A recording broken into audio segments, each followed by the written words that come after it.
Comer por malestar emocional, cuando el malestar afecta nuestra forma de comer y de beber. Soy el maestro Ezequiel López de Parra, bienvenidas.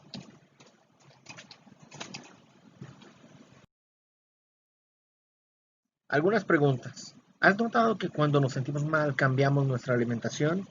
Eso nos puede llevar a la hipofagia o a la hiperfagia. La hipofagia es comer de menos y la hiperfagia es comer de más. ¿Qué es lo que más se te antoja cuando estás estresada?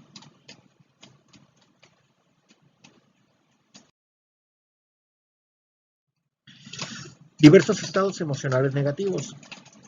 Ante una percepción de amenaza hay un incremento de hormonas de estrés.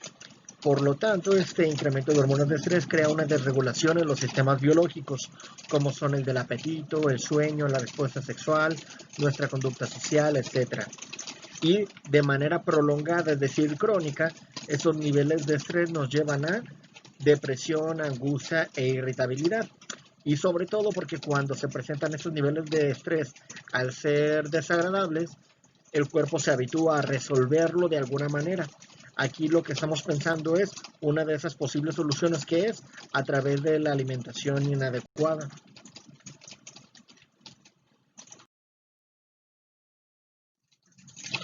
¿Cómo disminuir mi comer compulsivo y emocional? Vas a necesitar un cuaderno y aplicar el contenido de este taller.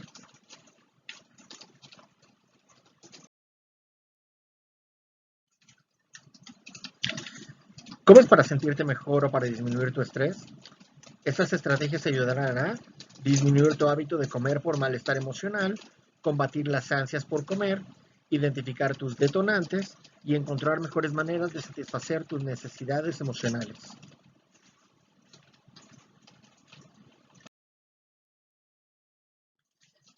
¿Qué es el comer compulsivo? No siempre comemos para satisfacer nuestras necesidades nutricionales. Muchas personas nos acercamos a la comida para disminuir nuestro estrés, malestar emocional general o para premiarnos, que no son motivos nutricionales.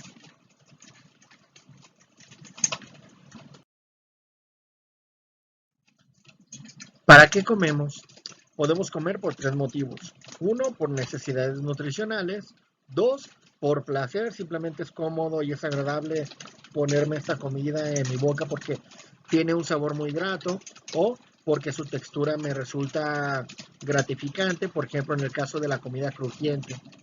Y tres, para disminuir nuestro malestar emocional. Entonces cada vez que me siento estresado, triste, angustiado, solo, vacío, me acostumbro a echarme algo a la boca. Y esto se va convirtiendo en algo cada vez más automatizado en el transcurso de los años.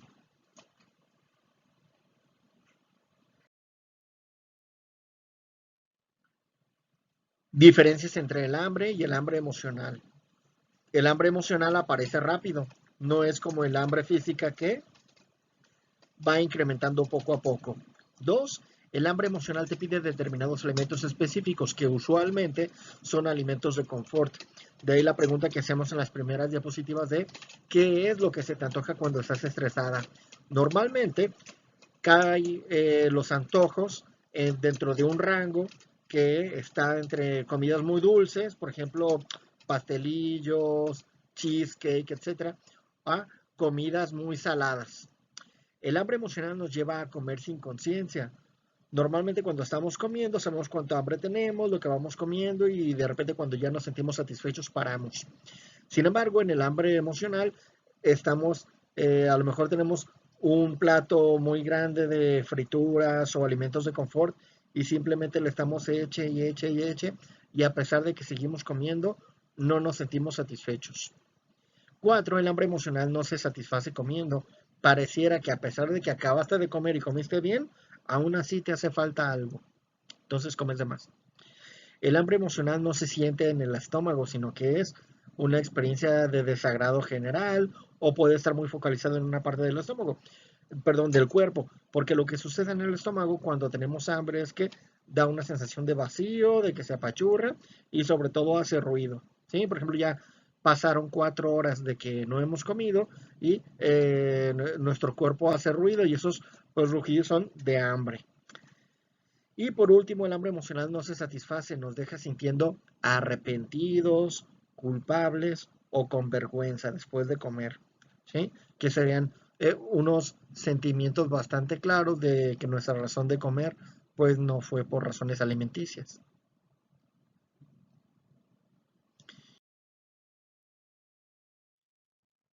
Vamos a hacer como una especie de cuestionario, quiz. Comemos por malestar emocional, entonces ustedes pueden irse evaluando a partir de su propia experiencia, ¿sí? Como más cuando estoy estresado, como cuando no tengo hambre o ya estoy lleno, como para sentirme mejor, como calmarme o cuando me siento triste, enojado, aburrido o ansioso, me premio con comida, como hasta hartarme, hasta que me duele la panza, busco comida cuando necesito un refugio, cuando veo la comida como una amiga, siento que no tengo control sobre lo que como, cuando estoy rodeado, cercano de comida, por ejemplo en una fiesta, en un buffet, al abrir toda la cena y ver todo eso, o abrir tu refrigerador y ver toda esa comida.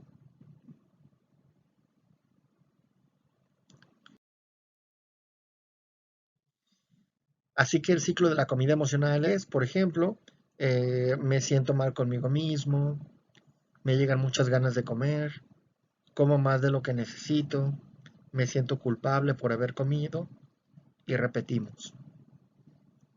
Como vemos, el punto fundamental es experimento un malestar emocional que trato de calmar con comida y cuando obro así me lleva más malestar emocional y mi principal estrategia ¿cuál es? Echarle más comida y así creo un círculo vicioso. Recordemos que normalmente los trastornos psicológicos y psiquiátricos no son más que eso, son círculos viciosos en donde el malestar se trata de disminuir a través de un comportamiento, un hábito, una estrategia que nos lleva a estar repitiendo el mismo ciclo una y otra vez.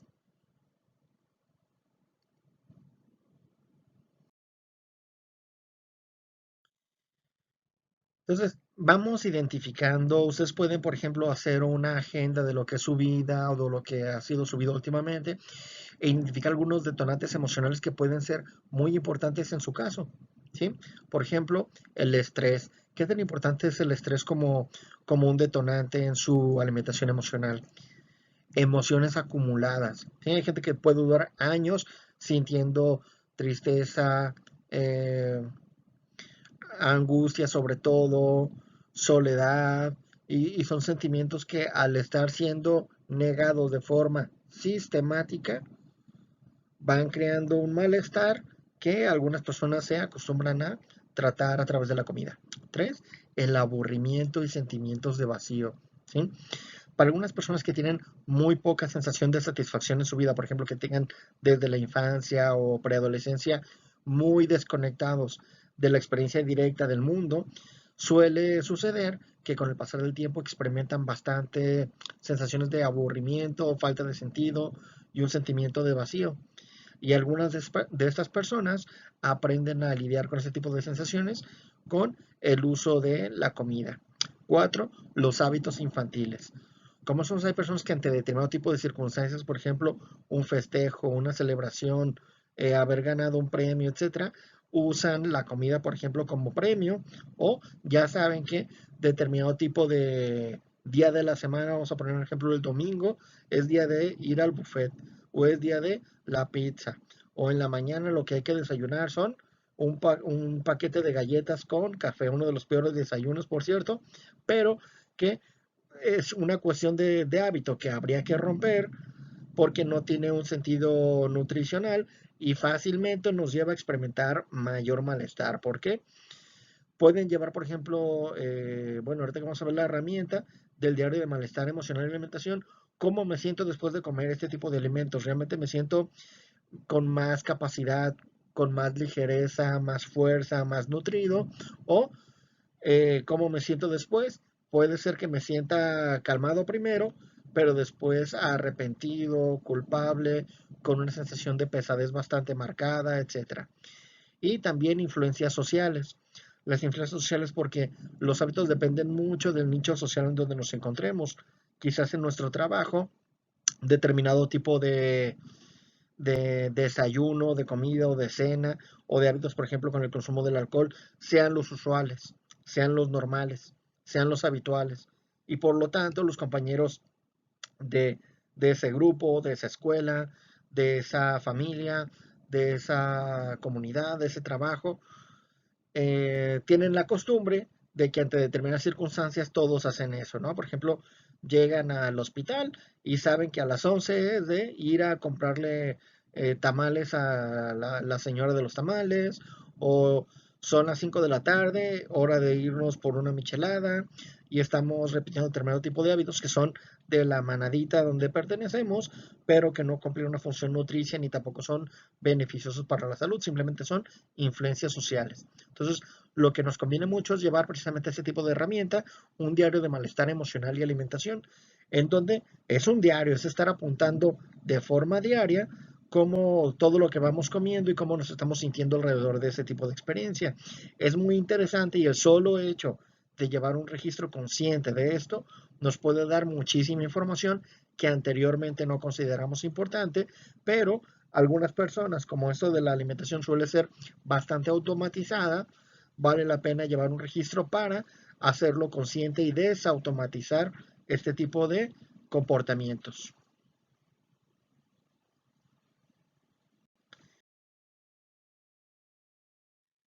Otra herramienta es buscar alternativas conductuales, que es fundamental, ¿sí? Entonces, ante cada malestar emocional es importante generar una alternativa.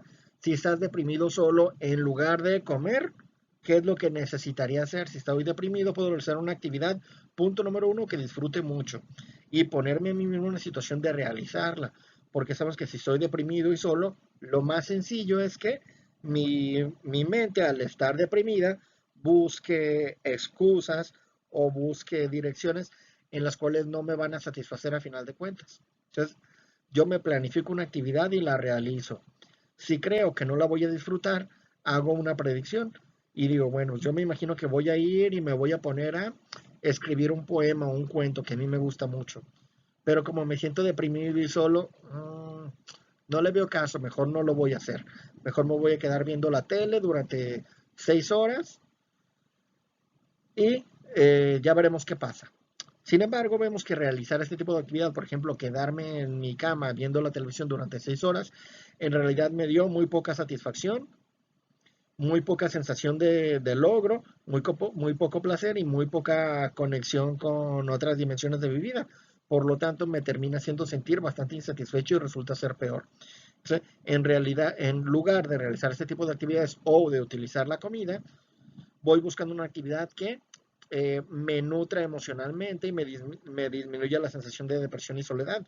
Puede ser desde lo más sencillo como mandar algunos mensajes a todos mis amigos, compartir un meme, hacer una llamada, formar un equipo de fútbol, un club de ajedrez, puede ser cualquier actividad.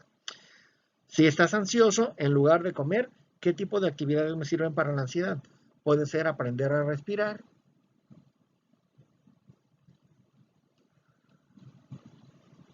puede ser salir a dar un paseo, limpiar el baño, puede ser cualquier otro tipo de actividad. Hay actividades infinitas que a cada uno de nosotros nos dan una sensación de tranquilidad y van a ser más funcionales que utilizar la comida. 3. Me siento cansado. Muchas personas al sentirse cansadas utilizan la comida pues para sedarse, ¿sí? Todas, como podemos ver, este tipo de estrategias se fundamentan en la estrategia conductual de la evitación. Tengo una experiencia que no me gusta y utilizo la comida para sedarla y escaparme de ella.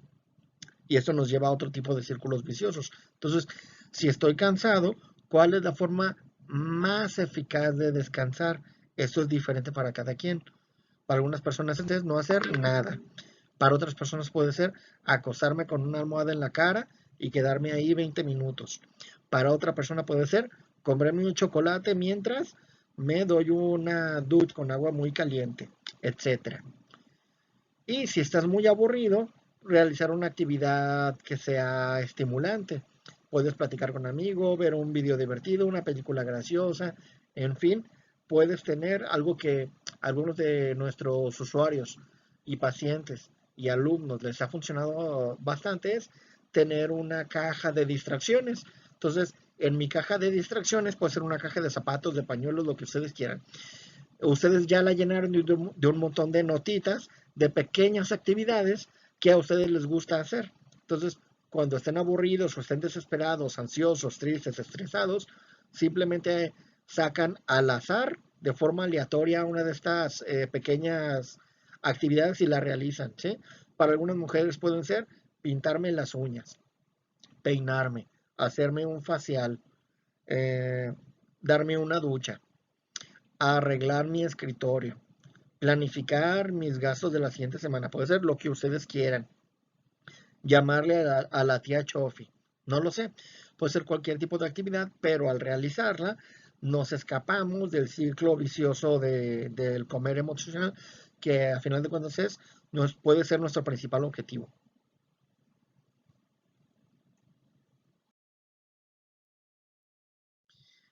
Otra herramienta es la planificación de actividades, pero para promover un estilo de vida saludable. Por ejemplo, planificar ejercicio, ¿sí? Entonces, normalmente cuando empezamos a hacer ejercicio, los sistemas de autorregulación del cuerpo funcionan mejor. Por lo tanto, ese ejercicio que puedo hacer, regresarme del trabajo caminando, salir a pasear al perro, darme 15 minutos todos los días para barrer y trapear toda la casa, puede ser salir a correr 20 minutos, puede salir a dar un paseo, ¿sí? Normalmente el caminar a un buen ritmo suele ser una de las mejores recomendaciones. Decía John Medina en este libro de Brain Rules, uno de los mejores libros porque tiene muchos chistes sobre neurociencias, que el caminar mucho y hacer ejercicio no es que traiga muchos beneficios, sino que regresa el cuerpo a nuestra normalidad, ¿sí? Y esto pues lo hace evidentemente ante una crítica en nuestra vida que se ha vuelto, gracias a todas las comodidades de la vida moderna, se ha vuelto bastante estática. Entonces necesitamos movernos más.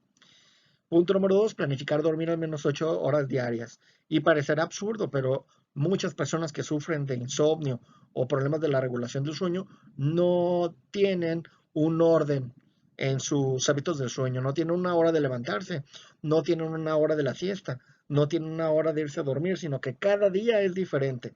¿Y esto qué crea? Pues crea un desorden hormonal y los sistemas sociales, emocionales, de estrés y del apetito necesitan del sueño para funcionar bien. Si este paso ustedes no lo dan, ya se fregaron. Y por el contrario, si lo hacen de una forma ordenada y correcta, todas las demás áreas de su vida se van a empezar a acomodar muchísimo más fácil. Punto número 3, planificar actividades de relajación. ¿Cuáles son las actividades que más relajación me pueden dar? Incluso para algunas personas trabajar y estudiar les resulta relajante, ¿sí? Pero eso es diferente para cada quien. Algunas personas pueden utilizar estrategias como respiración diafragmática, respiración controlada, meditación vipassana, que está centrada en la experiencia de la respiración. Para otras personas puede servir meditación mindfulness. Para otras personas les puede ser de mucha utilidad relajación muscular progresiva. Para otras personas, un masaje. Para otras personas, escuchar un audio, una canción, un baño de agua caliente, etcétera. Ustedes saben, ustedes son el principal experto en sus experiencias. Por lo tanto, sería importante que se planificaran a propósito estas actividades para que las hicieran. Tengan un espacio en su día para hacerlas. Y si no lo tienen, sería interesante preguntarse por qué no lo tienen.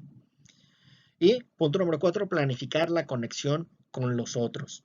Esto puede ser muy diferente, tener un club, participar en una comunidad, ayudar a alguien, hacer servicio de voluntariado. A lo mejor a ustedes les interesa ayudar a los perritos, a los gatitos, a los animales del circo, a los toros, a los niños de la calle, a las personas que están afuera del hospital esperando que salga su familiar enfermo, a los papás de los niños que no tienen dinero para los medicamentos, a los ancianitos que están solos en un asilo, a la tía Chofi que nadie le habla, etcétera.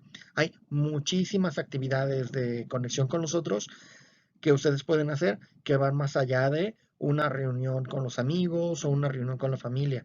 Normalmente, cuando estas actividades tienen un sentido de vida valioso para nosotros, tienden a ser más gratificantes. Y todo esto, como lo podemos ver, va a tener un efecto más beneficioso en nuestras vidas que utilizar la comida para disminuir el malestar emocional. Cualquier cosa, estoy a sus órdenes y espero nos dejen algún comentario. Que tengan un excelente día. Chao.